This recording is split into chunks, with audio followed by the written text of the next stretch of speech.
कहानी मूर्ख राजा। एक राजा बहुत ही मूर्ख और सनकी था।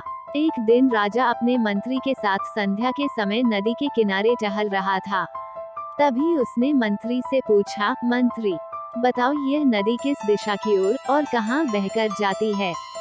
मंत्री ने उत्तर दिया, महाराज ये पूर्व दिशा की ओर बहती है और पूर्व की ओर स्थित देशों में बहकर समुद्र में मिल जाती है।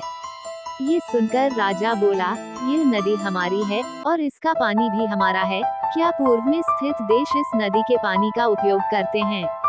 मंत्री ने उत्तर दिया, जी महाराज जब नदी उधर बहती है तो करते ही होंगे। इस पर राजा बोला, जाओ नदी पर दीवार बनवा दो और सारा का सारा पानी रोक दो। हम नहीं चाहते कि पूर्व दिशा में स्थित देशों को पानी दिया जाए। मंत्री ने उत्तर दिया, लेकिन महाराज इससे हमें ही नुकसान होगा। राजा गुस्से में बोला, नुकसान? कैसा नुकसान? नुकसान तो हमारा हो रहा है, हमारा पानी पूरब के देश मुफ्त में ले रहे हैं और तुम कहते हो कि नुकसान हमारा ही होगा।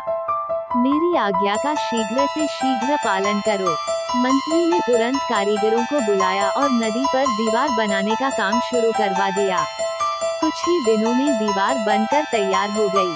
राजा बहुत खुश हुआ, पर उसकी मूर्खता की वजह से कुछ समय बाद नदी का पानी शहर के घरों में घुसने लगा। लोग अपनी परेशानी लेकर मंत्री के पास आए। मंत्री ने उन्हें आश्वासन दिया कि वह सब कुछ ठीक कर देगा। मंत्री ने एक योजना बनाई। महल में एक घंटा बजाने वाला था। वो हर घंटे पर समय के अनुसार घंटा बजा देता था, जिससे सभी को समय का पता चल जाता था। मंत्री ने उस आदमी को आदेश दिया कि वह आज रात को जितना समय हो उसका 2 गुना घंटा बजाए। आदमी ने ऐसा ही किया। जब रात के 3 बजे तो उसने 6 बार घंटा बजाया, जिसका अर्थ था कि सुबह के 6 बज गए हैं। घंटा बजते ही सभी लोग उठ गए। राजा भी उठ गया और बाहर आ गया। वहाँ पर मंत्री मौजूद था। राजा ने मंत्री से पूछा, मंत्री अभी तक सुबह नहीं हुई है क्या? और सूरज अभी तक निकला क्यों नहीं है? मंत्री ने उत्तर दिया, महाराज सुबह तो पूरब की ओर से होती है, क्योंकि सूरज पूरब की ओर से निकलता है। शायद पूरब के देशों ने सूरज को रोक दिया है। हमने उनका पानी रोक दिया था, इसीलिए अब हमारे राज्य में कभी सूरज नहीं निकलेगा। राजा बहुत चिंतित हुआ और बोला, क्या अब कभी भी हमारे देश में सूरज नहीं निकलेगा? हम सब अंधकार में कैसे रहेंगे?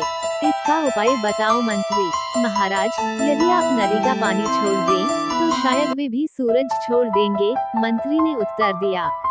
राजा ने तुरंत मंत्री को हुक्म दिया कि वह नदी पर बनाई गई दीवार को तोड़वाए।